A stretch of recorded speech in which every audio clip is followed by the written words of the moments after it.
I'd like to welcome everybody to our webinar author event with Hilma Wolitzer.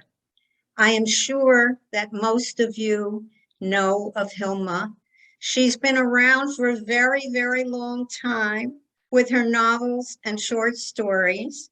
Hilma is a recipient of the Guggenheim and National Endowment for the Arts Fellowship, an American Academy of Arts and Letters Award in Literature, and a Barnes & Noble Writer for Writers Award.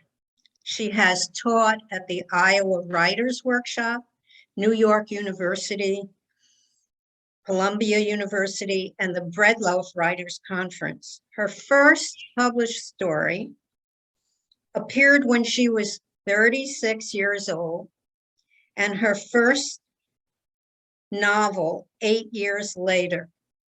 Her many stories and novels have been drawn critical praise for illuminating the dark interiors of the American home.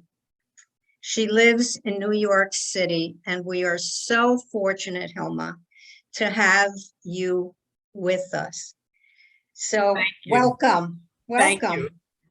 So my first question is, how does it feel to have a new collection come out, especially in this time of the unexpected second pandemic? Well, it feels quite wonderful. Truthfully, I never thought I'd have another book. I'm going to be 92 this month, and I felt I had retired pretty much from writing. And then the pandemic hit. I was hospitalized with it. My husband was hospitalized with it in separate hospitals.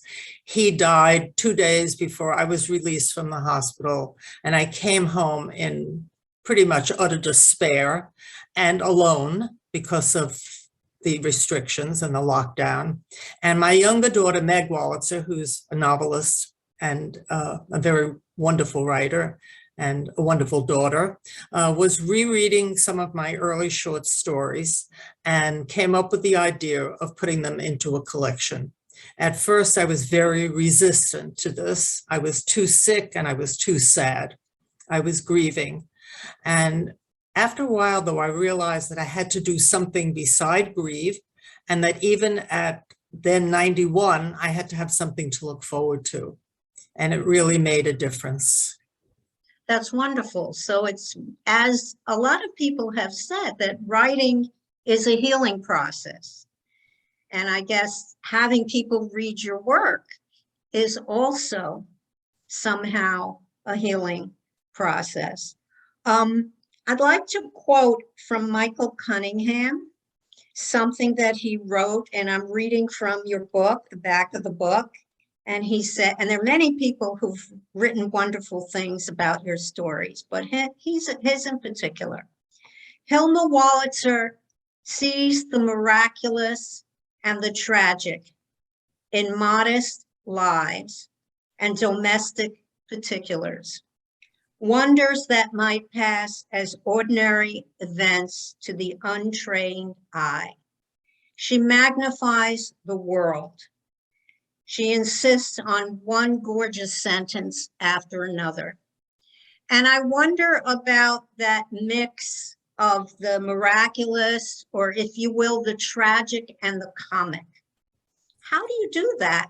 Well, I just think there's, as I say, as actually Elizabeth Strout quotes me in the introduction to the book, that I don't think there's such a thing as ordinary life. I think all life is extraordinary, miraculous, if you would.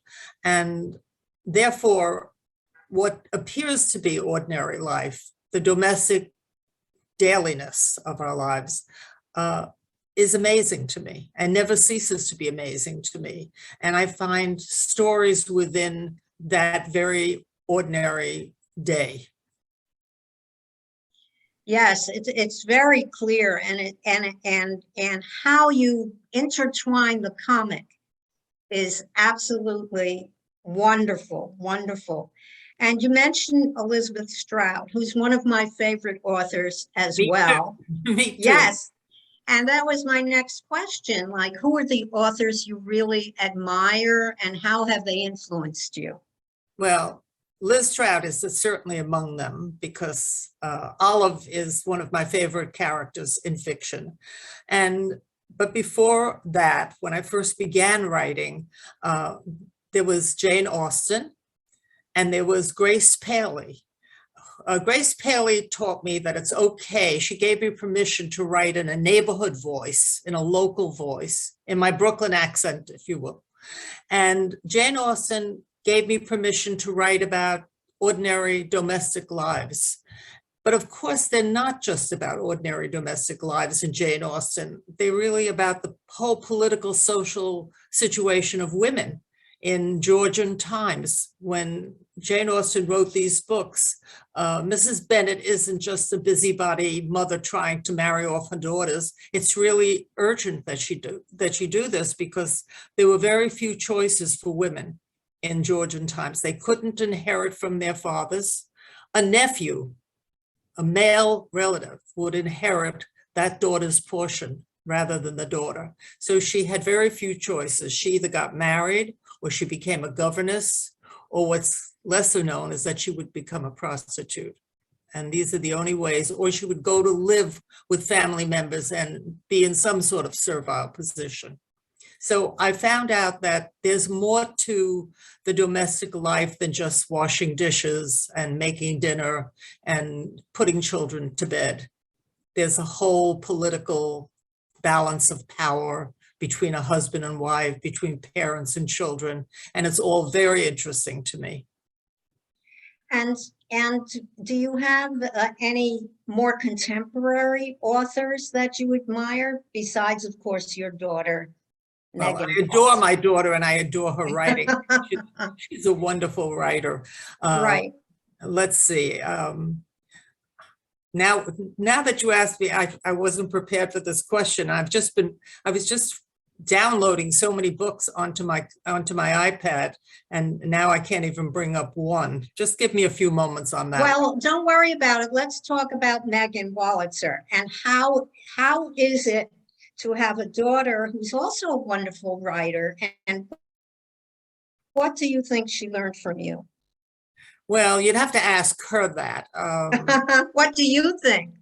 Well, I think both kids, my older daughter, who is actually a visual artist, Nancy, said that she loved to go to sleep to the sound of my typing. This is when we had standard typewriters, not computers, not even electric typewriters, but the kind that really tapped out the story. And I think that Meg heard this too, but she also heard the stories themselves and was herself starting to write stories early on. I think she was a natural talent. And I think what she got from me was encouragement, so that she was an early bloomer and I was a late bloomer. My parents loved me very much and they indulged me in many ways, but they really didn't take my writing really bad poetry when I was a child seriously. Until a teacher had a parent-teacher conference with my mother, and my mother came home glowing and said to my father, "Miss Frederick said Hilma shows great promise." Well, after that, when they had their card players over a couple of times a week, I was invited in my pajamas to come in and recite a couple of my poems to them. And this group of people couldn't be less interested. They couldn't wait to get to the next hand. But they listened politely and they applauded, which was all the gratification I needed. Years later, maybe 50 years later, I was giving a reading in a library in Montclair, New Jersey. And a very old woman came up to me and she said, "You won't remember me. I was your fourth grade teacher, Miss Frederick." Oh my God. And I began to gush. I said, I can't believe this. I'm so grateful to you. You jump-started my whole career by telling my parents, my mother, that I showed great promise. And she said, "Oh, honey, I told that to all the mothers." That is such a wonderful story. Well, so I didn't get that as much early encouragement as Meg did. And so I think I gave Meg that, but I think she would have done it even without me because she's such a good writer. And when she began writing, and she published her first story when she was 11. As you said, I was 36. She published it in a children's magazine, and she used to read her work to me, or I would read it, and she would ask my opinion. And of course, I was her mother, and she was a wonderful young writer, and I praised everything. And finally, she looked at me in dismay and said, sort of angry, she said, "You just love everything I do." And I realized that she really wanted to be treated as an equal, as a peer, and I wasn't giving her respect as a writer. So I began to be more critical. And of course, she burst into tears. So I had to find some fine balance between honesty and charity, which carried over into my workshops when I became a teacher. I realized I had to tell the truth, but I had to tell it constructively, and I had to be aware of the person behind the story who was feeling the criticism, as any writer knows, in the deepest place in your heart. That's a wonderful story, and it's a wonderful story about mother and daughter writers. I want to get back to Elizabeth Strout for a minute, who, as I said, is one of my favorite writers. And she says of your writing that you leave space between the lines for us to embrace the work in our own way. So I wanted to ask you, is that your intention? Well, I don't know that I have a particular intention or motive when I write. I just am writing, and I'm writing to myself at first. But one hopes after things are published that the reader does the work of bringing her own experience to the work as well, and therefore responds from her own life and her own experiences and from other things she's read. But you don't deliberately leave kind of things ambiguous? No. So that people come to their own? I don't do anything with any ulterior motive except to try to write the best story I can. Though Grace Paley used to say, don't try to make your story better, make it truer. And I understood what she meant. She didn't mean the actual truth, the truth of your own life details. She meant the inherent truths of how we live. And I hope that my stories are truthful in that way. I have to think, now I'm thinking of some books I've read recently. I read The Vixen by Francine Prose. Oh, yes. Which I like very, very much. I like Robert Olin Butler's writing. He's written several books and he's won the Pulitzer Prize. Michael Cunningham, I can return that. Oh, yes. I must tell you that he was my graduate student in Iowa. Ah. And interesting. And we're still friends. Mm-hmm. And we still read each other's work. And he very generously, I did not ask my editor to solicit him for a quote, but she did anyway, and he very generously supplied one. That's wonderful. It's nice to see that writers support each other. So can we talk about one story in this collection? There's one story that's one of my favorites, and it's called Bodies. Interesting. I love that story. I don't know if it's me or if other people find that so interesting. Some other people did too. Some other readers did too, yes. And I wonder what inspired that story. Did Lenny Bruce inspire that story? Because you start off. Yeah, I start off with a Lenny Bruce quote, but I really don't even know where the stories come from. I think they come from the characters, and the characters arrive and they tell me their stories. When I started that, I imagined this couple, and I imagined what they did for a living and what their relationship was to one another. And then the story just evolved from that. I didn't have any master plan when I began.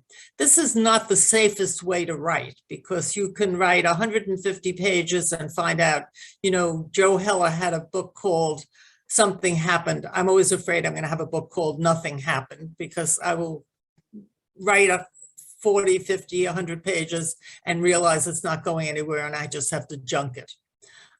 So this can be a problem.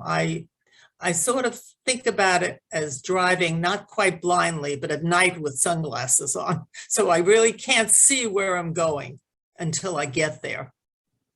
Well, that was a sort of strange place to end up in this story, with the man, the husband, exposing himself, and the wife having to figure out how she feels about it and what to do at the end. So you must have did something happen in the news, or some event that would have made you think about that? Not that I remember. I don't remember any particular, I don't rip things from the headlines usually. My stories are not usually based on anything that I've read in the newspaper. But I think it has more to do with the history of the couple, the husband's history of having been abused as a child, not sexually, but emotionally and physically abused, and what happens to people to whom this damage is done in childhood. How does this manifest itself when they're older? I don't think I thought of all that until after I wrote the story. I don't become analytical until it's over.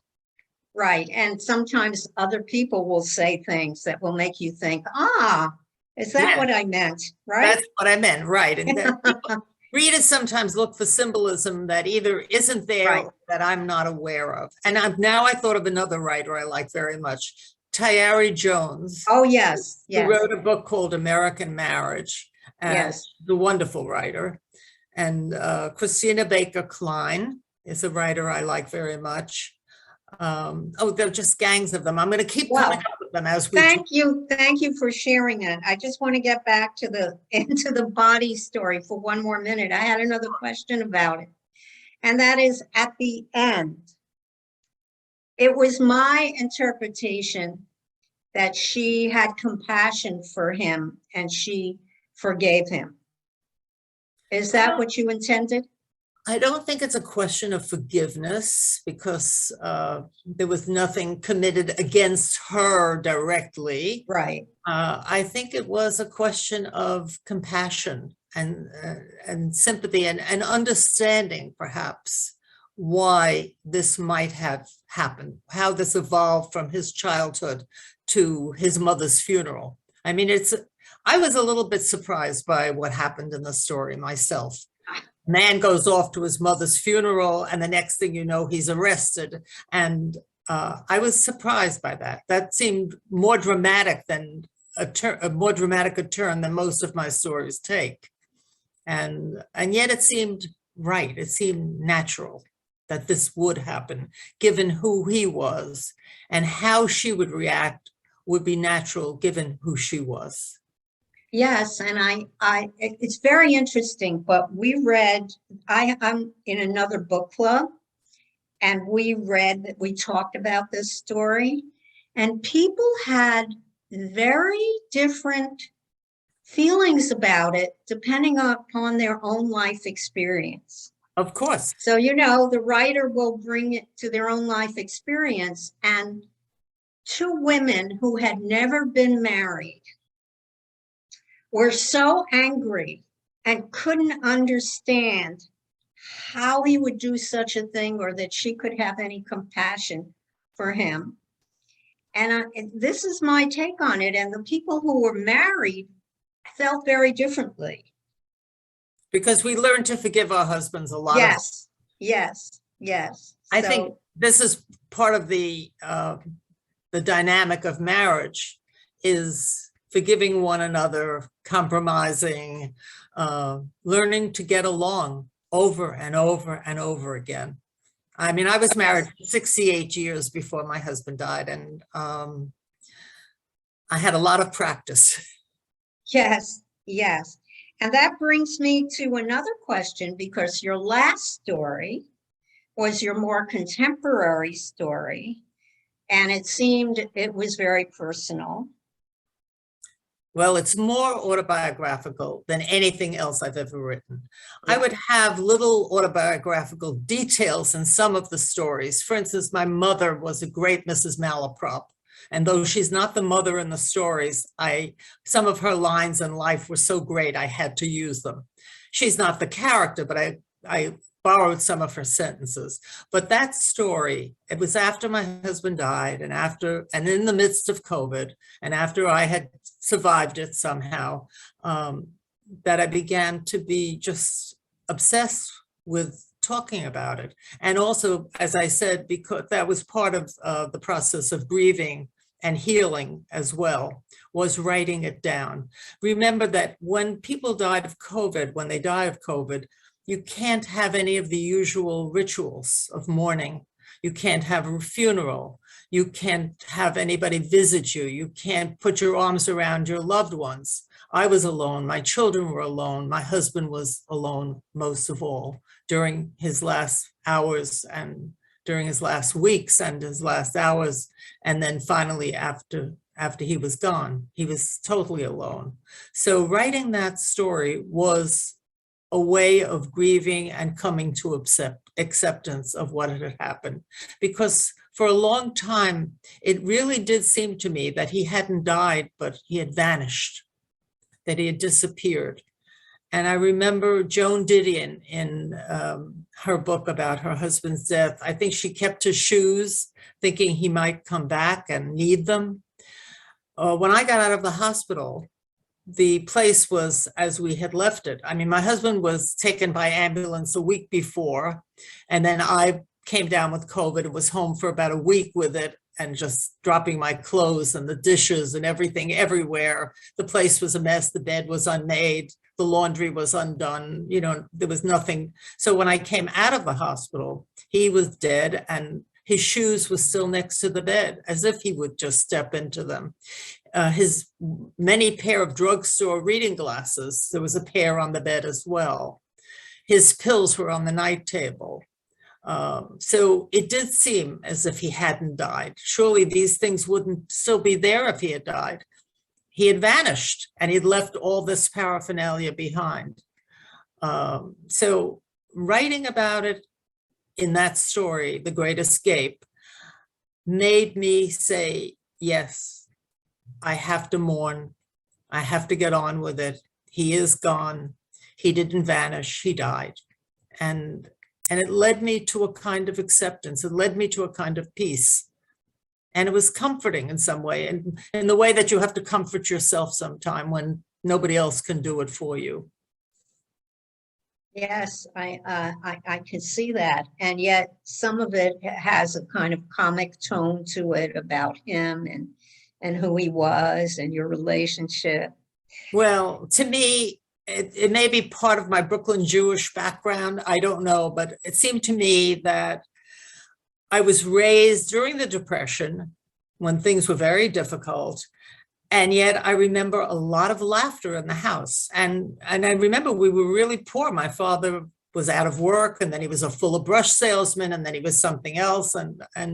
But I remember a great deal of laughter. And I think they taught me that there is always this, not exactly a bright side to every dark thing, but a little light that edges in on the darkness. And humor was so important to me. And actually, I think I see what's absurd and funny in some strange situations. Yes, and you are just a master at that. I have to say, I admire you so tremendously. Thank for you. that, especially. So now that you've turned 90, 91 and almost 91, pardon me, 91, 92 this month. 92 this month. Wow.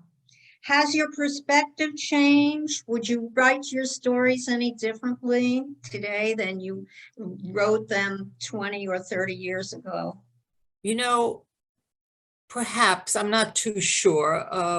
The stories are dated in the fact that there are no cell phones in them. There are no computers in them. But I feel the inner lives of the women, the restlessness they feel in their domestic lives, as much as they enjoy their domestic lives, which I love my I love cooking. I actually like cleaning. I hate to confess, but I did. And I found some analogy between those kind of domestic chores and writing stories. That making a Jello mold, for instance, which I used to do with great creativity. I made a diagonally striped Jello mold, which took hours to do, but it was almost like a metaphor. It was translucent and it was colorful. And so, I found all this led me to the creativity that writing takes. Mm-hmm. But would you have a different perspective, for example, with the Me Too movement? No, and how we see. I think my women are true to themselves for the period that in which they were living, if I may say that, but it's also still relevant today. And the surprising thing to me is that when my editor presented this book to the publishing house because they don't just buy your book immediately. They show the book to a lot of people. They showed it to several young women editors who work there, and they all loved the stories and related to them. They found them relevant, even though they weren't current in their politics, perhaps. I don't want to be politically correct in my stories. I want to be true to the way people live. Well, that's wonderful, and I'm so glad to hear that. That's so wonderful that the young women writers appreciate it as much. Do you have a favorite story in this collection? Oh, that's like asking for a favorite child, right? Oh, we won't tell. We won't tell. I actually like the story Sundays. Sundays. Yes, the one where they go out to look at model homes to cure the husband's depression or to treat the husband's depression. And I like the last story very much because it is an homage to my marriage and to my husband. Yes, yes. Well, I can see that. Do you have any advice for debut authors just starting out?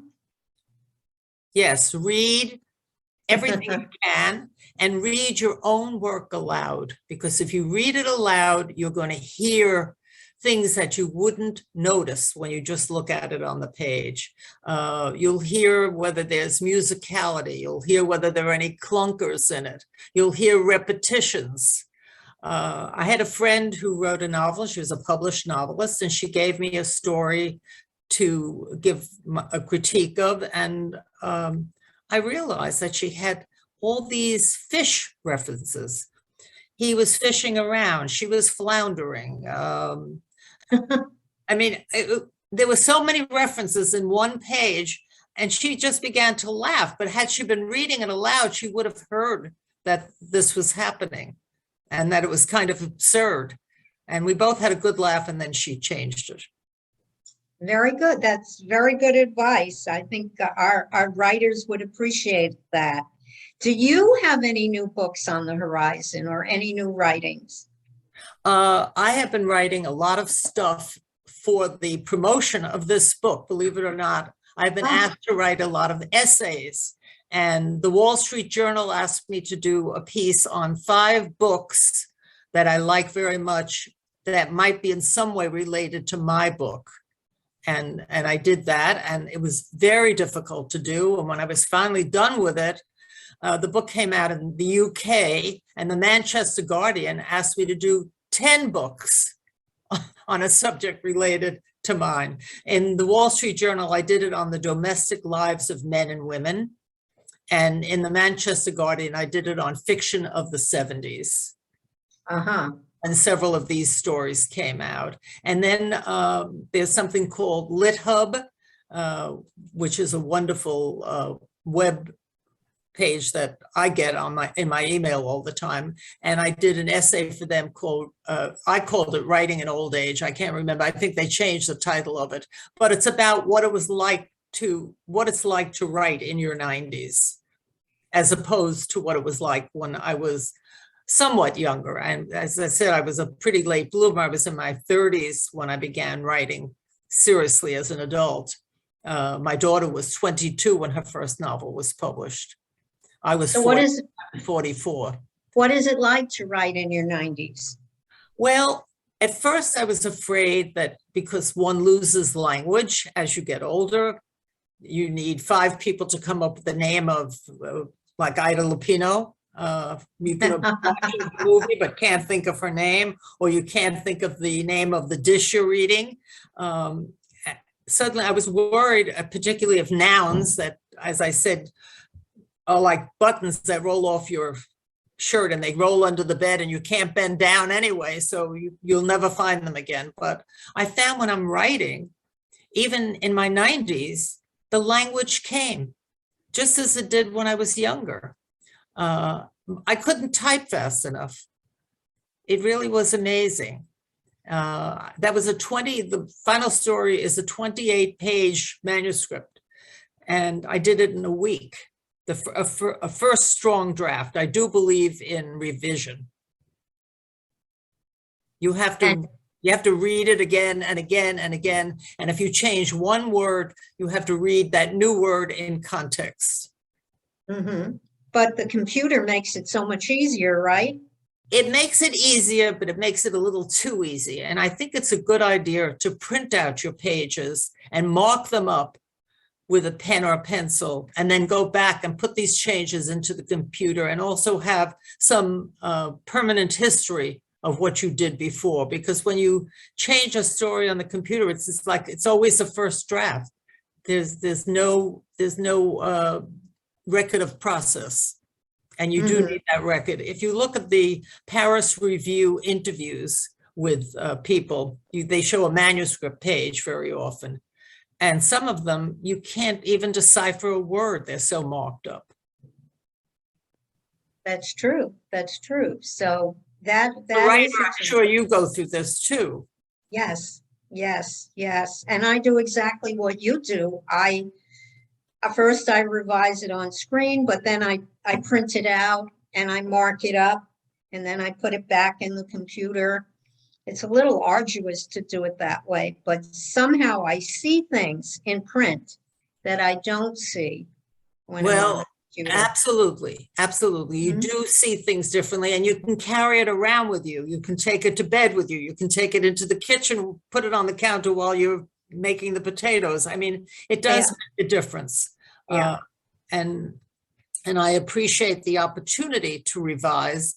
In fact, I have to stop revising at some point, or I'd go into bookstores with a red pencil and mark up my books. Right.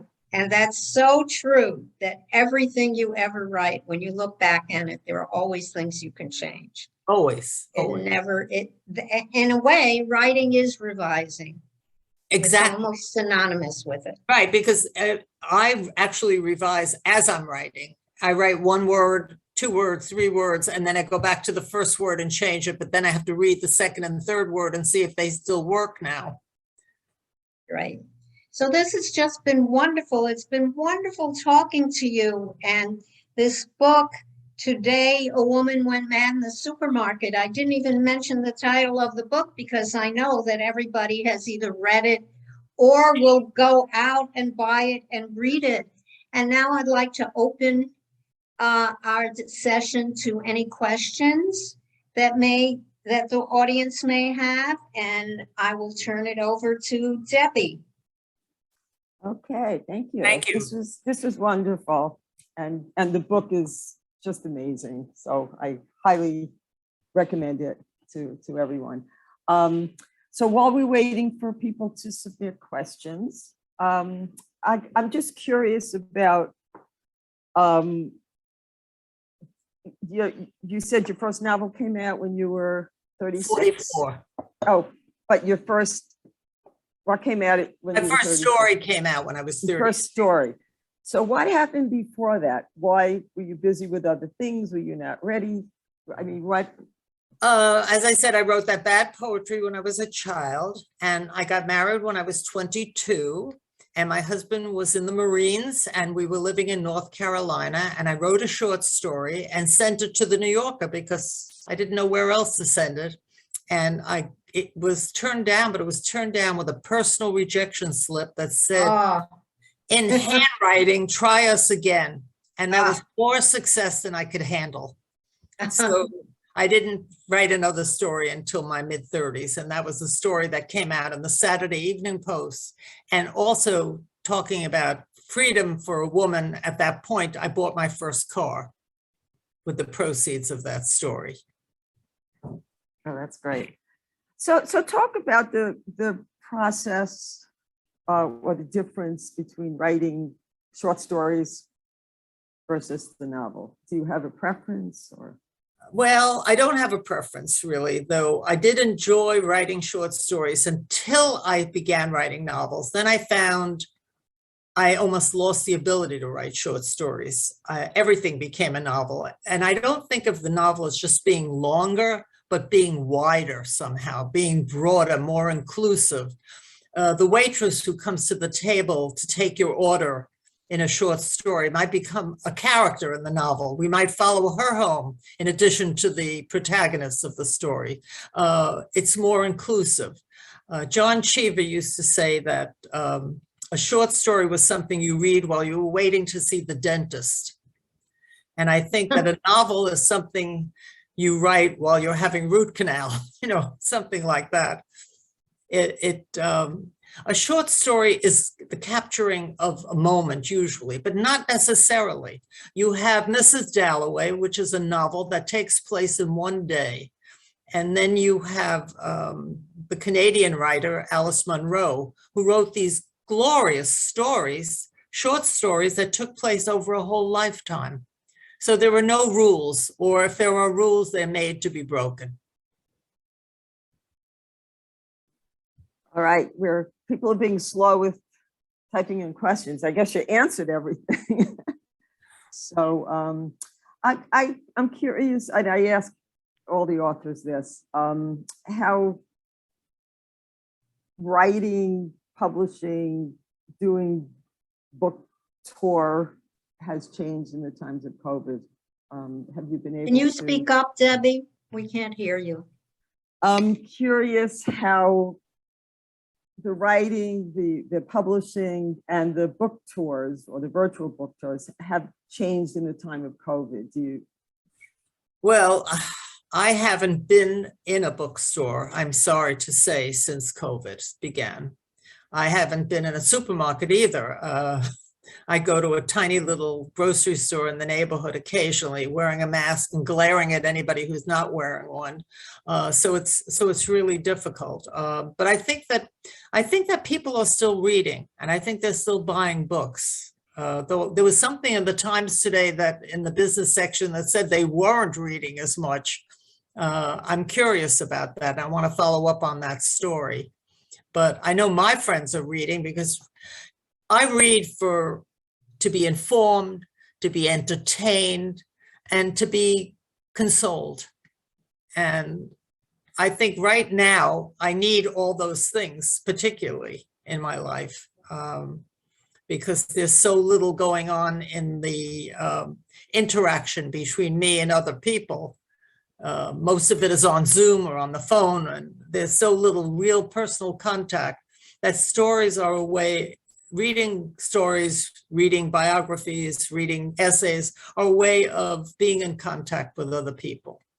And I really appreciate it. I know it's virtual.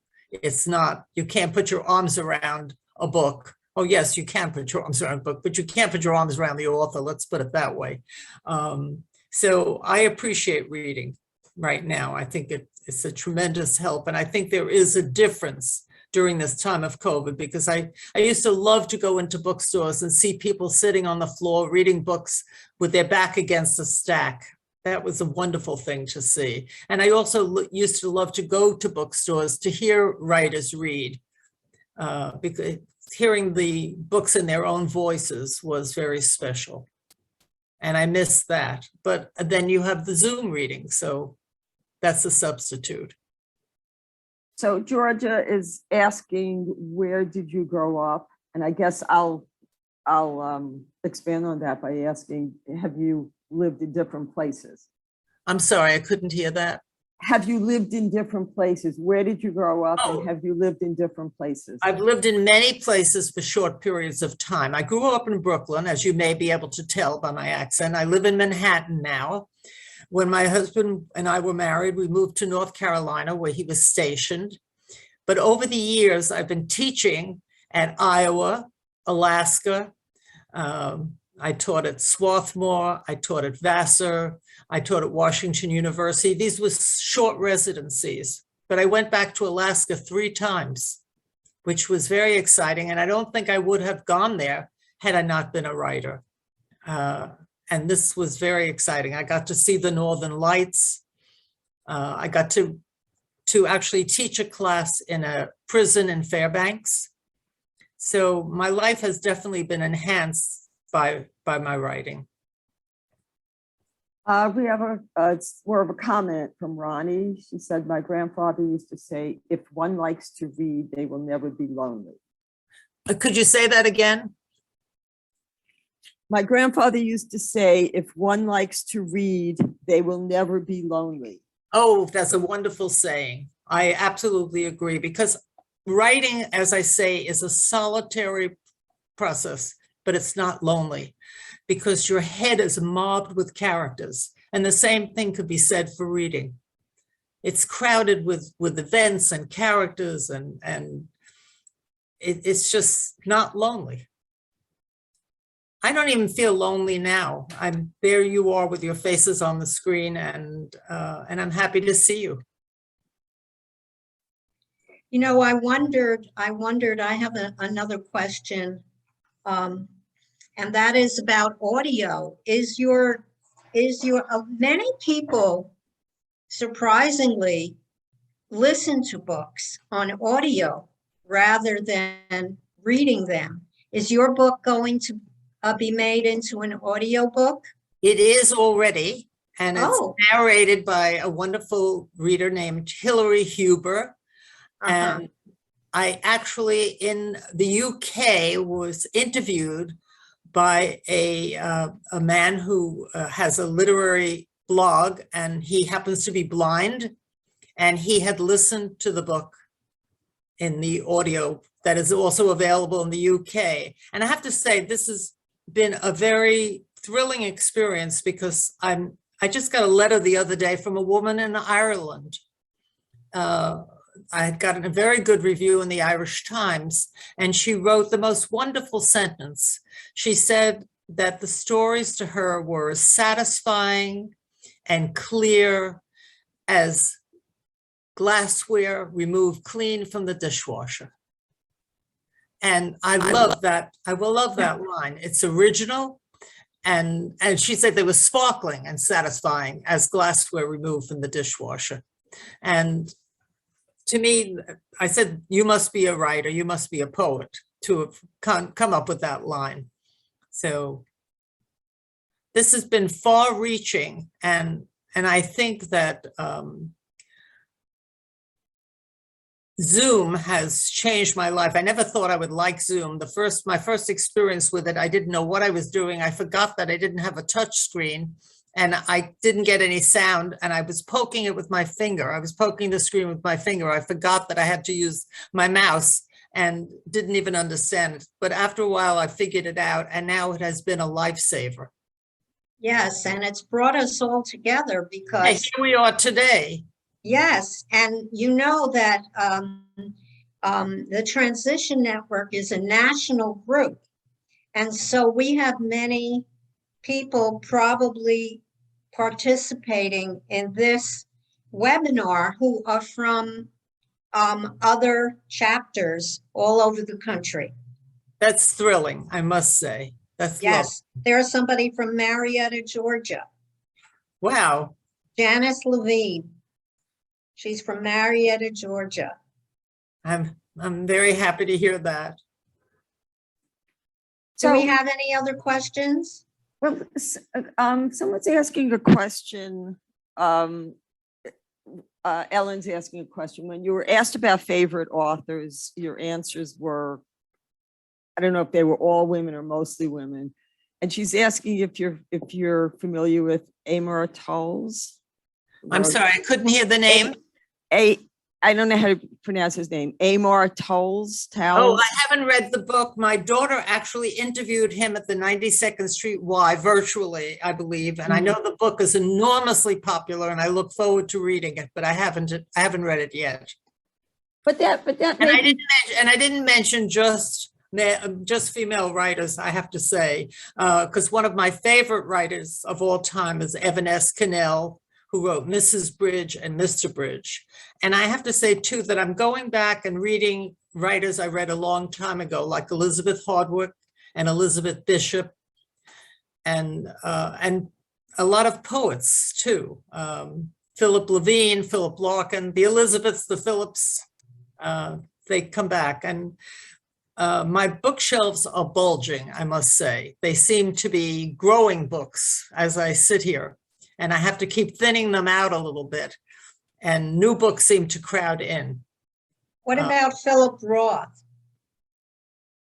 Foils, Philip Roth. Philip Roth. Well, I think he was a wonderful writer. I do. I don't always like the treatment of women in the book, but I thought he was a brilliant writer. He was funny. His sentences were marvelous.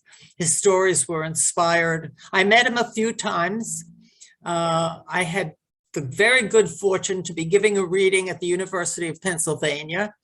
And my host had taken me to the railroad station to take the train back to New York.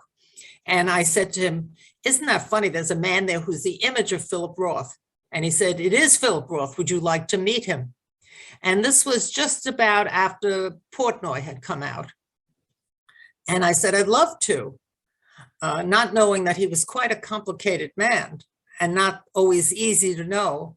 But we were introduced and he asked if I'd like to sit with him for the train ride.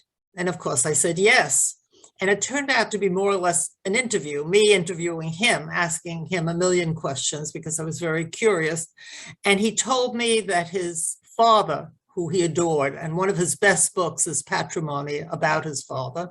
His father was so proud of him, and this was right after Portnoy, and he invited him to speak at his synagogue. And he was up on the bema speaking, and his father was just smiling and feeling great until the accusations came from the congregation, calling him an anti-Semite, a pariah, the worst. He said he felt so terrible. And I remember distinctly the thing he said. He felt so badly for his father. And he said, "I just wanted to go to sleep." And I always remember that line because that's how many of us feel when we're in despair or embarrassed. We just want to go to sleep. We just want to be out of it in every possible way.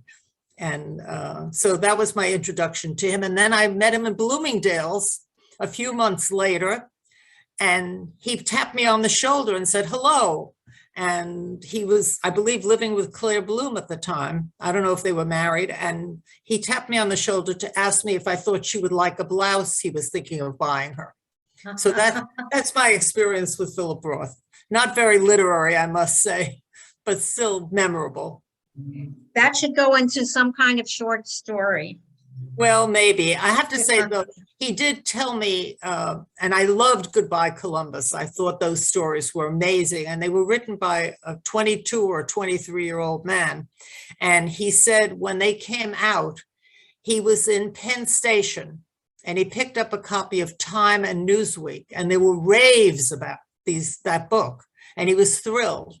So when his first novel came out, I think it was called When She Was Good, he went to Penn Station and picked up a Time and Newsweek, and they were excoriating fans of that book.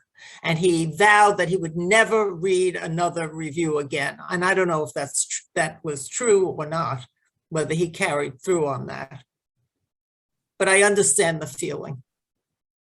Okay, so someone's asking if you could tell us again the author Evan's last name and the name of his book that you mentioned. The author of? His first name is Evan.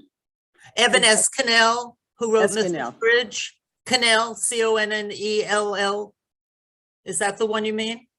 I guess, yeah. Okay. Okay, Debbie, Harriet, I I think, think we should wrap it up. 'Cause- okay, so I'd just like to show the book once more. Do we have some video where I can show the book? Yes, it's on there. People see it. It's on, Mhm. okay, and I want The to thank, wonderful cover, isn't it? yeah, The artist who did the cover for this did the illustration for the original story, Today a Woman Went Mad in the Supermarket, my first published short story in the Saturday Evening Post 56 years ago. Of course, he's no longer with us, but the publisher invited his family to allow them to use another one of his illustrations. well, I just want to thank you so much again, Hilma, It was for my being with pleasure. us. It was wonderful, and you are as wonderful as your short stories. And I say that in all sincerity. Harriet, thank you so much. much. Thank you very much, Debbie and Thank Barbara you, and and all of you. thank you, everybody, for attending.